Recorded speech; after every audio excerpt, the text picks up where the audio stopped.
Me gustaría arrancar acá repasando algunas cosas de la actividad 2 y tirando alguna ayuda. Yo creo que ahí deberían ver mi PDF, ¿sí? En esta actividad ustedes tenían que resolver un par de puntos. Son 4 puntos, básicamente, ¿sí? A, B, C y D, que se resuelven bastante fácil. Aclaremos dónde pueden estar los problemas, sobre todo, y además aprovechemos para repasar algunas cosas. Punto A, ustedes tienen una tabla, se llama autopartes la tabla, acá está el nombre. Tienen que hacer una cosa muy, pero muy sencilla. Es tomar estos nombres de campo, estos nombres de columna, y ubicarlos cada uno en el lugar que corresponde. Bien, eso solo hay que hacerlo. Generalmente no hay muchos problemas. Digamos, los mayores inconvenientes pasan en dónde ubico aquellos que terminan con la sigla ID, en dónde termino colocando esos nombres. O sea, dónde va proveedor ID, dónde va autoparte ID, básicamente. A ver, cuando uno mira esto, generalmente la confusión pasa porque o va en la primera columna o va en la última columna. Bien, ¿cuál sería la respuesta? Acá a la izquierda, en la primera, ¿qué va? Y acá a la derecha. Bien, acá a la izquierda, en la primera columna, va autoparte ID. Este nombre lo escriben acá arriba. Es la clave primaria, que ahora lo vamos a retomar dentro de un ratito, ¿sí? Fíjense que la tabla se llamaba autopartes, o sea que su primer columna, la clave primaria, generalmente le vamos a poner este nombre, autoparte ID, y observen el dato más importante, que estos valores que están acá en la columna, los que se ven acá, son valores únicos, o sea, ninguno de estos se repite. Eso definía la clave primaria. Si eso lo pudieron resolver, entonces proveedor ID, que es este que quedó acá, lo van a ubicar acá al final. ¿Sí? Es lo que llamamos clave secundaria. Nos va a permitir enlazar con otra tabla, que ahora en el punto D charlamos sobre esa otra tabla. Bien, bueno, después, lo puedo dejar solo. Lo que generalmente trae confusión son con estos valores monetarios. ¿Ves que hay tres columnas que tienen valores en pesos? Entonces, ahí lo que tienen que ustedes definir es dónde va IVA, dónde va tarifa, dónde va total. ¿Sí? Bueno, empecemos. Primero, ¿saben lo que es el IVA? Sí, es un impuesto agregado. Es un impuesto, o sea que se le agrega al valor original del producto, hay que agregarle, digamos, un impuesto, un adicional, ¿sí? Que acá en la Argentina es del 21%, pero es un adicional que se le agrega al impuesto. Entonces, si yo sé que este es el impuesto, voy a tener que definir dónde va el precio o la tarifa, dónde va el total. Y obviamente dónde va el impuesto. Entonces, si ustedes miran estas tres columnas, a ver, acá atrás tendría que ir el total. O sea, acá lo último es el total. Ven que estos dos valores, el 3,5 más el 0,74, les va a dar 4,24. Acá va el total. El primero que va a ser, donde está la manito. Tarifa. La tarifa. Muy bien, estoy haciendo preguntas fáciles. Y esta que está acá va el IVA. Muy bien, después piensan ustedes y lo terminan. Listo, terminado ahí, vamos al punto B. En el punto B se hizo un recorte. Van a ver que toman alguna de las columnas. O sea, alguna de las columnas que teníamos, esta la primera, la segunda y creo que es la tercera. Sí, las tres primeras son estas tres primeras columnas por separado y ustedes tienen que escribir acá al lado cuál es el dominio que creen correcto para esta columna, cuál es la extensión. Repasamos. Dominio era el tipo de dato que van a almacenar en esa columna. Ustedes tienen que pensar acá, ¿qué tipo de datos almacenamos? ¿Y qué son estos? Números Números enteros. enteros. Entonces, en dominio ustedes ponen número entero.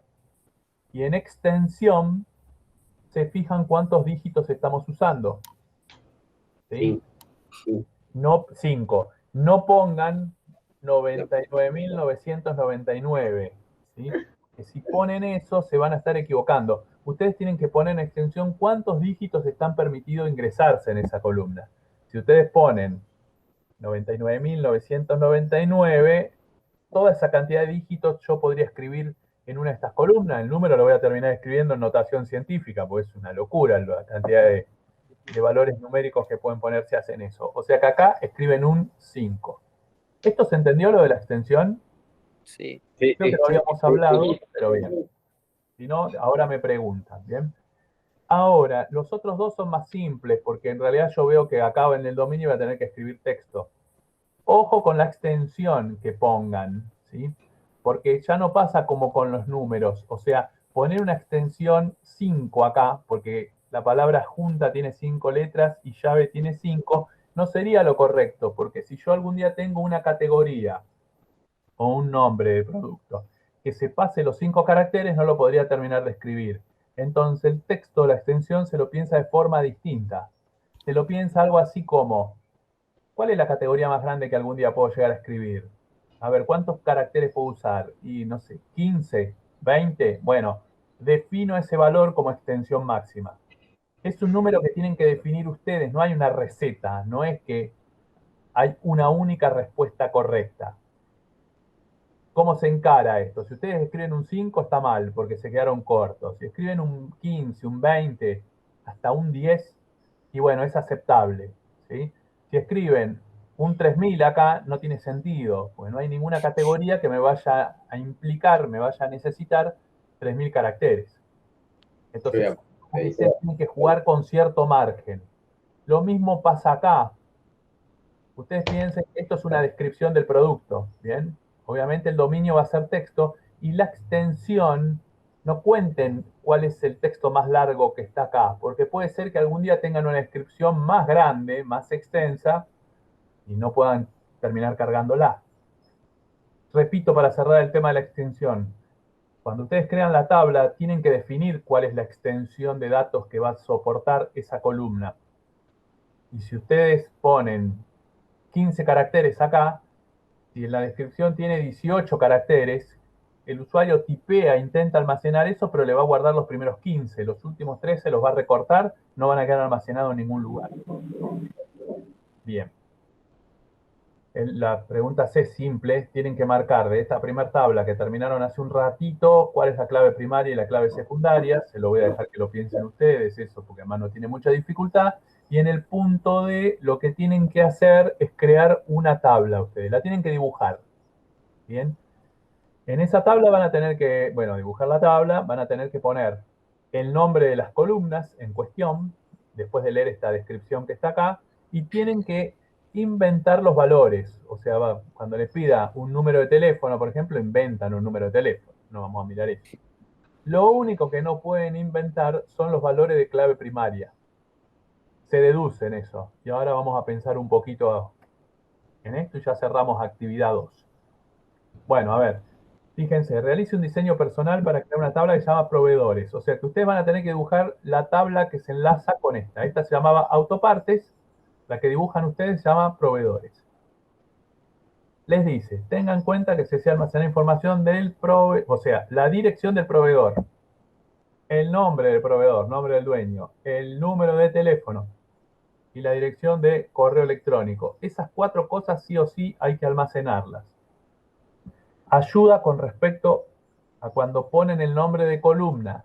Recuerden que en los nombres de las columnas, ¿qué carácter no está permitido usar? El espacio. Muy bien. Entonces, ustedes no pueden hacer esto. Voy al chat. ¿Sí? Ustedes no pueden crear una columna que se llame así. Dirección del proveedor. Así como lo escribí yo. Porque ahí hay 2 espacios en blanco. ¿Sí? Entonces, si ustedes algún día quieren crear una tabla con ese nombre, les va a generar error la aplicación que estén usando. Ahí directamente lo que se hace es esto. ¿Sí? Se escribe dirección. Total, sabemos que es del proveedor. Si la tabla almacena datos del proveedor. ¿Entendió?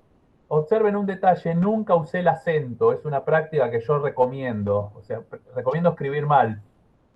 Porque si ustedes ponen un acento ahí, cada vez que quieran acceder con la aplicación en cuestión, cuando programen en PHP, en Java, en C, en lo que fuese, a esa columna la tienen que asociar con una variable, con el mismo nombre, obviamente, y hay que acordarse que a la O le pusieron un acento, porque si en su aplicación, cuando están codificando, ponen la O sin acento, y en la base de datos la columna, la O tiene acento, no la va a encontrar nunca.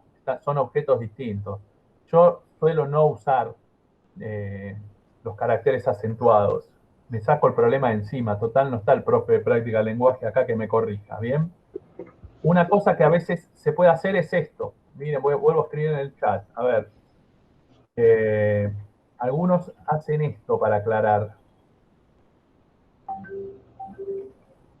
O eso que escribí yo, o esto. Son dos técnicas muy usadas. ¿Lo vieron ahí? Los últimos dos mensajes que puse. Fíjense que uno dice dirección, proveedor, están pegadas las dos palabras. Al cambiar de palabra, esa letra pasó a mayúscula. Como las funciones en JavaScript, en Java, no sé si ya vieron algo de eso, o en C. Y a veces se usa eso. Y si no, el guión bajo, como está el siguiente ejemplo. Así que si hicieron la actividad y metieron en el nombre de la columna el espacio en blanco, después la modifican y la vuelven a adjuntar. Los datos sí pueden tener espacios en blanco, ¿no? Exacto. ¿Sí? Que con el valor no hay ningún tipo de problema. Ninguno. El problema está en el nombre del objeto, básicamente. ¿Sí? Muy bien.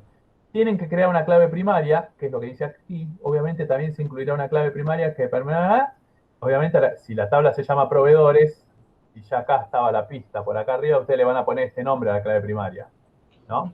Sí. Proveedor ID. Recuerden, le quieren poner otro nombre, sirve, pero para ser ordenadito yo recomiendo respetar estas reglas. Y una vez que creen esa columna, hay que ponerse a pensar qué valores lleva esa columna. ¿Sí? Hay que ponerle valores a la clave primaria. Y la respuesta sale de esta tabla. Pregunto, y con esto terminamos, ¿cuántas filas tiene que tener mi tabla proveedores? ¿Cuántos valores de clave primaria tengo que tener? Uno. No, uno no. Una clave primaria y 5 estos son para... Dijo filas, ¿no? No, 5 filas no. Ah, filas. Dijo 6, ¿Cuántas ¿no? filas tiene que tener? 3, porque hay 3 proveedores. 3. Exactamente. Tiene que tener 3 filas la tabla proveedores. Observen, acá está la pista. ¿Cuántos proveedores ID lo iban a escribir acá, no? Me dijeron hace un rato, última columna. ¿Cuántos proveedores distintos tengo yo? Miren acá. El 1, el 2, se repite el 1, es el mismo, se repite el 1, el 3, el 2. O sea que tienen que inventar 3 proveedores ustedes. No hay más que 3 proveedores. ¿Entendió? Sí. Sí. Y si no se entendió, ahora con lo que expliquemos ahora vamos a intentar que sí se entienda. Bueno, dudas sobre esta actividad.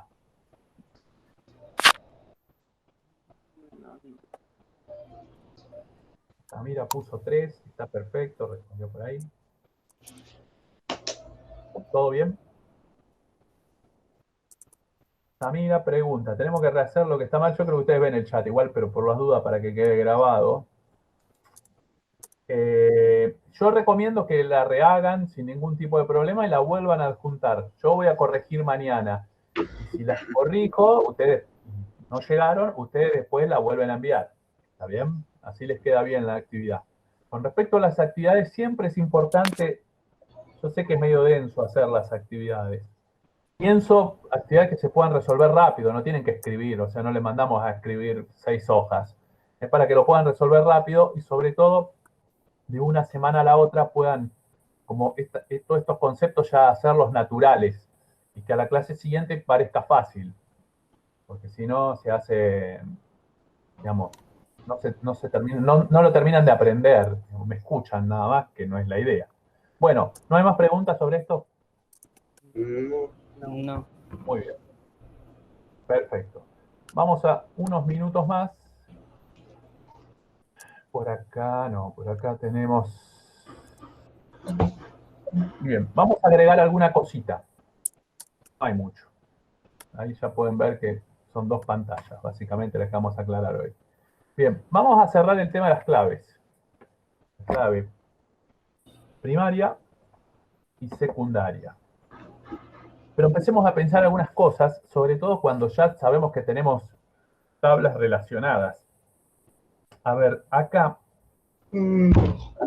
está la tabla vendedores, la que venimos usando desde las clases pasadas, todo esto que está acá. Y acá le agregué la famosa tabla sucursales, ¿sí? Ahí está la otra tablita. Obviamente cada tabla, como todas las tablas que nosotros vamos a crear, cada una va a tener su propia clave primaria, que ya lo hemos hablado, esto, lo de los valores únicos y demás. Bien, acá tengo vendedor ID para la tabla de vendedores, acá tengo, mucho más breve, sucursal ID para la tabla sucursales. Recuerden de esto, lo que importa son los valores únicos. Cosas que van a haber seguido pero que no son importantes ni excluyentes. Los nombres. Que se llame vendedor ID y sucursal ID es para ordenarnos, no es obligatorio. Que sean números ordenados en ambos casos es para ayudarnos, no es obligatorio. ¿Sí? Que estén ubicadas a la izquierda siempre, o sea, en primer lugar, es para ayudarnos a nosotros como administradores de la base de datos, no es obligatorio. Lo que es obligatorio son que los valores sean distintos. Bien. Sobre la clave secundaria también podríamos decir algunas cosas. Lo importante, lo realmente importante es lo que apareció recién ahí en el gráfico. ¿Ven que permite unir una tabla con otra? Ese es el secreto.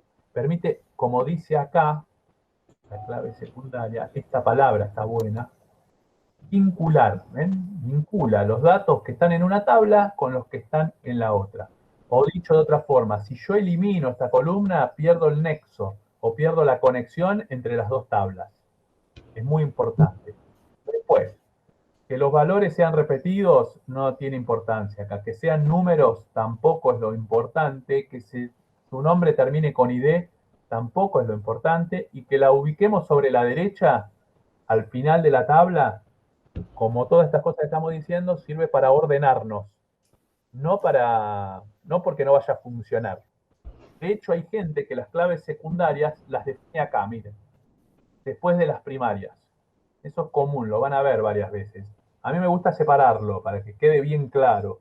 Y sobre todo, creo que ya se los dije anteriormente, cuando después de unos años vuelvan al mismo trabajo, al mismo proyecto, y miren las tablas que crearon, no tengan que estar estudiándolas, o sea, visualmente se den cuenta de qué es cada cosa.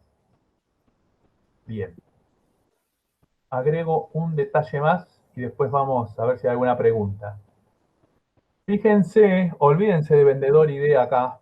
Esto olvídense, esta clave primaria. Ven que sucursal ID se repite en los dos lados, ¿no? Nada Sí, más que Sí. acá es clave primaria y acá es clave secundaria.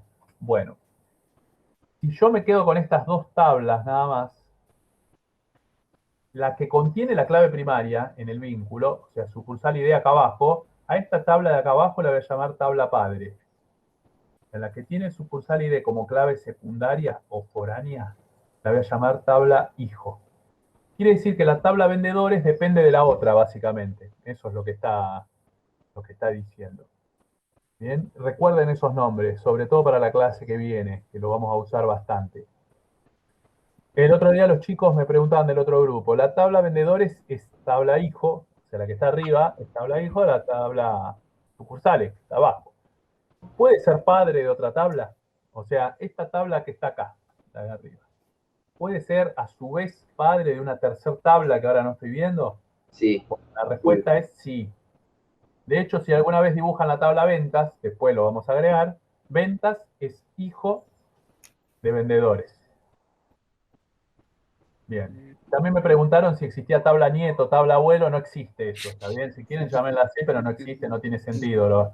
En realidad siempre se analiza entre dos tablas, qué es lo que pasa entre dos tablas. Le pusieron padre e hijo para marcar como si fuese una jerarquía. ¿Cuál depende de cuál, no? Pero podría haber tenido tabla 1, tabla 2, también explica lo mismo. Bueno, esto para cerrar las tablas, sobre todo las claves. No sé si hay alguna pregunta por ahí dando vuelta. ¿O alguien quiere preguntar algo? No. No, viene bien, si no, bien. Para cerrar esto de las claves, es tan importante la clave secundaria que, por ejemplo,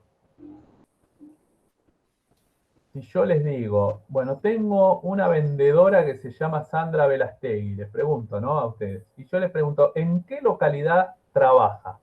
No en qué localidad vive, ¿en qué localidad trabaja? ¿Ustedes qué me responderían? Cerrito 444 Villarela. No, ese es el lugar donde vive. ¿En qué localidad trabaja? Villa Ballester. Claro, esa es la respuesta. Bueno, eso que no me sé quién habló recién, ahora me confundo los nombres, ¿sí? Pero quien dijo la respuesta de Villa Ballester, seguramente algún otro compañero también lo había llegado Sí, me a confundí. sacar. Ese trabajo que hicieron ustedes visualmente es el que hace el servidor de nuestra base de datos una vez que programamos bien nuestra base de datos. ¿Qué es lo que hace nuestro microprocesador? El de nuestro servidor, en realidad. Nosotros, digamos, yo les pregunté sobre una vendedora que se llamaba Sandra Velastegui. Quiere decir que el microprocesador va a un puntero acá. Encuentra a Sandra Velastegui. Yo les pregunté dónde trabajaba, entonces, ¿qué es lo que hace el motor de búsqueda? Busca cuál es la sucursal, el número de sucursal en la que trabaja. ¿Ven que trabaja la número 3? Sí, Sí. Hace el vínculo, o sea, la relación, pasa a la otra tabla y ahí vuelve a buscar el 3, que es la sucursal en donde trabaja Sandra Velastegui. Y una vez que encontró el 3, rastrea la localidad. Por eso la respuesta es Villa Ballester. Ahora, eso que a nosotros nos va a tardar, digamos, nos lleva unos segundos, porque nuestra vista tiene que recorrer, ir de una tabla a la otra, digamos, como seguir el caminito. Bueno, en un servidor de base de datos, digamos, nada, milésima de segundo para obtener esta respuesta, una vez que uno codifica bien o lo programa bien. Bien. Obviamente podemos hacer 850 preguntas, se nos puede ocurrir, o sea, podemos hacer en el sentido contrario. Yo puedo agarrar y decir, ¿cuántos vendedores trabajan en San Martín? Y también podríamos encontrar rápido la respuesta. 3. Bien. ¿Y cuántos?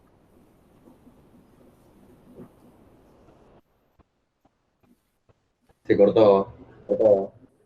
Vuelvo a preguntar, ¿cuántos de los 3 que trabajan, cuántos son varones? ¿Cuántos masculinos tengo de estos 3? 1. 3. Bueno, ¿3 o 1? 1.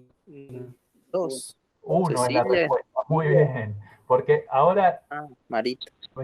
claro, la observación es la siguiente. Miren cómo haría el procesador en camino contrario. Yo pregunté sucursal de San Martín, o sea que estoy acá. Partí desde ahí con mis ojos, ¿no? Sí. Lo que rastrearon ustedes es cuál es el número de sucursal que le corresponde a San Martín, la 2. Y rápido pegaron el salto. Empezaron a buscar números 2 en esta columna. Sí. Encontraron uno acá, otro un poco más arriba y otro casi llegando acá.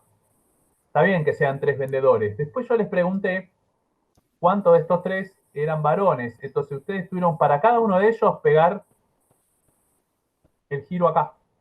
Ven, acá tengo un masculino. Para este que está acá, no, porque es Cecilia Ramírez, femenino. Y el segundo, que es este que está acá, es Marita. 2 mujeres, un varón. Se dieron cuenta que este tipo de consulta ya les llevó más tiempo. Bueno, a los procesadores también les lleva más tiempo ese rastreo, porque casi que tienen que hacer un recorrido completo por la tabla, o por lo menos por la columna en cuestión. Bueno, de eso se trata la importancia que tiene esta columna.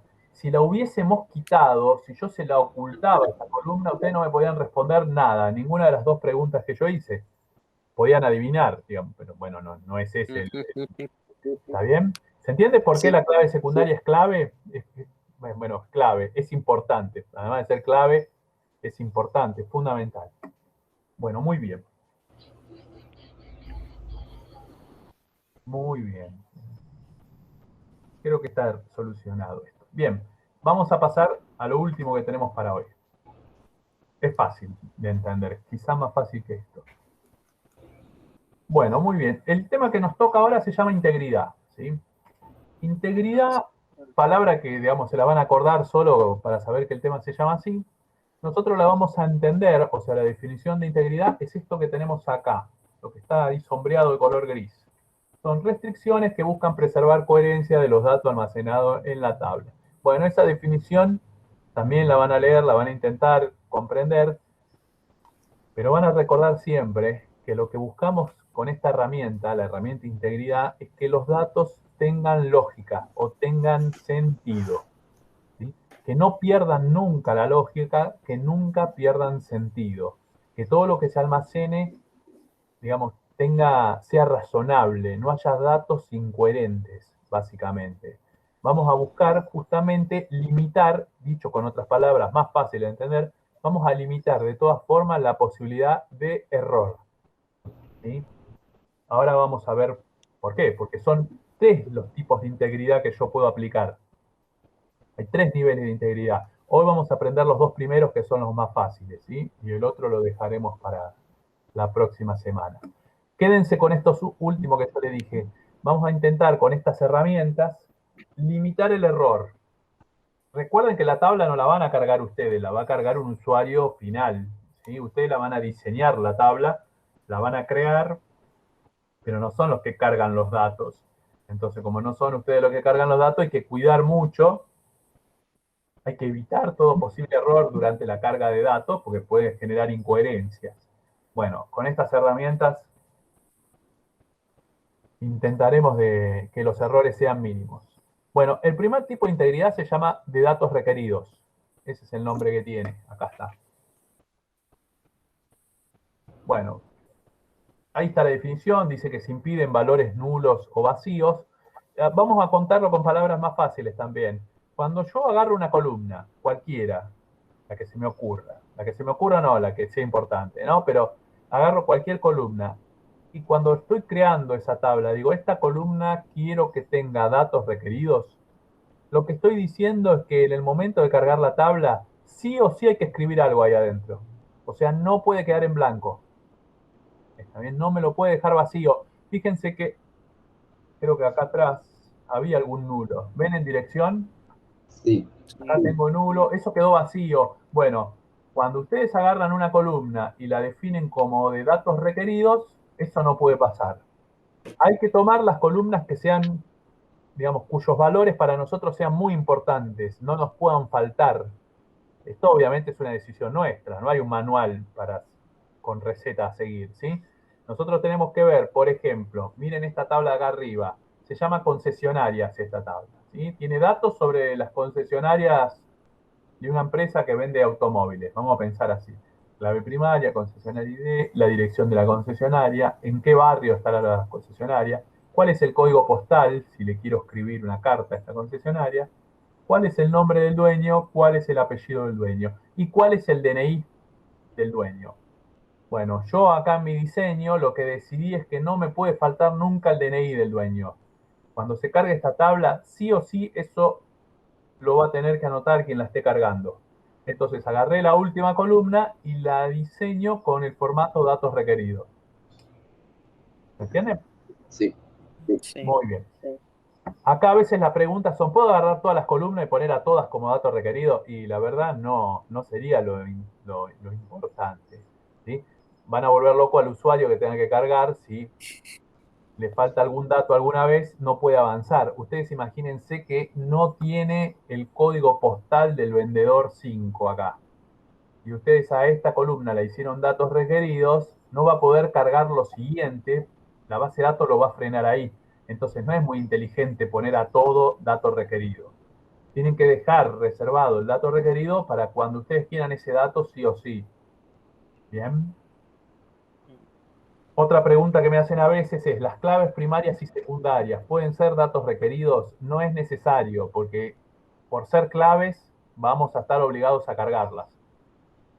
¿Entiendes? Así que se hace sobre el resto de las columnas. Muy bien. ¿Alguna pregunta sobre los datos requeridos? No. No. Muy bien. Después, cuando hagan la actividad, cualquier cosa, la próxima clase me preguntan. El segundo tipo de integridad, que es muy usado, se llama chequeo de validez. Es parecido al anterior, pero no es igual. En este caso, yo lo que voy a decir es, en esta columna pueden entrar valores que vayan de este valor a este otro valor, o sea, de este mínimo a este máximo, o valores que cumplan con este requisito. ¿Sí? Es como que voy a restringir qué es lo que el usuario va a cargar ahí. ¿Sí? Por ahí no es obligatorio, por ahí puede quedar en blanco, pero si carga algo, yo le digo, bueno, tiene que tener este formato, tiene que tener este aspecto. Acá yo apliqué este ejemplo sobre la tabla de abajo. Obviamente la tabla de abajo tiene automóviles, ¿sí? Está su clave primaria, el modelo del auto, la patente, el año, el color del auto y en qué concesionaria, las que están arriba, está guardado el auto. ¿Qué es lo que hice yo? Que se hace mucho con los años, por ejemplo. Yo tengo que cargar el modelo del auto. Y resulta que yo no quiero vender auto de más viejo del 2000. Entonces, ¿qué apliqué acá? Apliqué chequeo de validez. Cuando alguien escribe un año, tiene que escribir un número que vaya del 2000 al 2021. Obviamente no tiene sentido poner 2024. No voy a vender un auto que todavía no se fabricó. Está bien, eso digamos, no tiene lógica. Es entre el 2000 y el año actual. Quiere decir que si escribe cualquiera de estos números que se tipearon acá, está todo bien. Pero si el usuario escribe 1998, no lo deja avanzar. Le marca que hubo un error, que está fuera de rango ese valor. ¿Entendió? Lo que es chequear validez es analizar el valor ingresado que cumpla con ciertos requisitos. Por ejemplo, miren, volvamos a la tabla anterior para ver otra cosa distinta. Vuelvo para atrás. Yo puedo aplicar chequeo de validez acá, ¿ven en la columna sexo? Para que sea solo M. Exactamente. Yo puedo configurarla para que escriba una letra sola y esa letra que escriba sea la M o sea la F. Entonces yo achico todas las posibilidades de error. O sea, las reduzco al mínimo. O sea, si escribe la letra J, no se escribe nada. Le genera un mensaje que le avisa o escribí una M o escribí una F. Si quiere escribir dos M, tampoco lo deja, porque le deja cargar un solo carácter. Bueno, eso es chequear validez. Y es muy importante, porque que a mí me asegure nada más, por ejemplo acá, el ingreso de M o F, me va a dejar responder con precisión al procesador, sobre todo, no a nosotros, ¿no? La pregunta de cuántos varones trabajan en la sucursal 2. Imagínense si yo esto lo dejo liberado al azar y un usuario me escribe M de masculino, pero cuando viene el otro empleado en el otro turno me escribe una B corta de varón. ¿Cómo hace el procesador? ¿Qué busca? ¿Cómo sabe que tiene que buscar la B corta en lugar de la M o la M en lugar de la B corta? Entonces ese tipo de problemas se solucionan con una implementación coherente de base de datos. ¿Bien? Se puede poner algo que diga que si ingresás la B automáticamente se calcula M. Claro. A ver, se puede hacer de todo. Generalmente el trabajo de avisarle al usuario no lo hace la base de datos, sino la aplicación que vos creaste o que crea el equipo de desarrollo. El equipo de desarrollo es el que genera el aviso, el que genera el cartelito para que el usuario deje de escribir eso, básicamente. ¿Está bien? Que eso no se pueda almacenar. Eso por un lado. Y por ahí creo que también tiene que ver con la pregunta. Muchas veces yo voy a poder definir valores por defecto. O sea, si el usuario no escribe nada, que se escriba esto solo. Acá no hay ejemplos todavía de eso, después lo vamos a ver. Por ejemplo, la nacionalidad. Yo tengo una lista de vendedores. Por defecto que escriba nacionalidad, argentino. Si no es argentino el vendedor, lo cambio en el momento de ingresar el valor. Pero si no, lo dejo como está y ya se almacena ese valor solo. También eso figura. Pero claro, lo van a usar. Obviamente en inglés, default se llama eso y lo usaremos varias veces. Bueno, Predeterminado. claro, es el valor predeterminado. Exactamente. Bueno, muy bien. Chicos y chicas, ¿hay algo para preguntar de esto que hablamos? A un campo, a una columna, se le pueden poner dos restricciones. Todas las que quieras. Tipo, le puedes poner el Exactamente. chequeo de validez y el otro, o solo se puede utilizar. Exactamente, podés aplicar, o sea, como vos creas conveniente. Esta respuesta, como vos creas conveniente, es la gran ventaja y la gran desventaja de este tema, porque la decisión la tenés que tomar vos como administrador de base de datos. No hay una receta única, pero te da ese es un problema, digamos, tenés que tomar la decisión. Pero la ventaja que te da es que te da muchísima flexibilidad, pues podés armar el producto que vos quieras acorde a tu necesidad. Y Sí, perdón. ponele que pones validez y lo pones como el de años, del 2000 al 2021. ¿En un Sí, futuro ya no va a servir eso o se puede cambiar? claro, en SQL sobre todo, el valor superior, el 2021, vos podés hacer que calcule automáticamente cuál es el año actual. O sea, vos ponés de 2020 hasta año actual.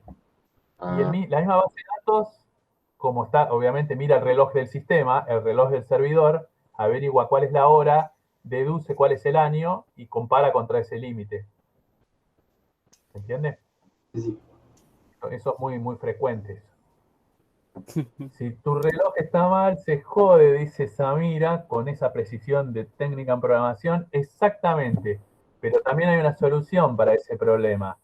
En realidad los servidores, a ver, acuérdense, ustedes tienen que haber estado en laboratorio de hardware, me imagino, el año pasado no sé cuánto vieron de eso, pero lo deben ver de su computadora o de su celular. Ustedes, el horario del equipo lo pueden manejar ustedes, lo pueden configurar a mano. Los servidores, es una práctica muy frecuente que el horario, de la hora del servidor, utilice un servicio que se llama, bueno, servicio de hora en red, y averigua la hora, no del BIOS, sino de servidores que están sincronizando la hora todo el tiempo en la gran red de redes. ¿Sí? Para evitar eso, que algún día te quedaste sin pila en la mother y tenemos un problema. La hora se fue a cualquier lado. O sea, averiguan la hora cada vez que se inician conectándose a internet. Entonces no tenés ese problema. Siempre es que tengas conexión a internet. Si no tenés conexión a internet, mira la hora del BIOS.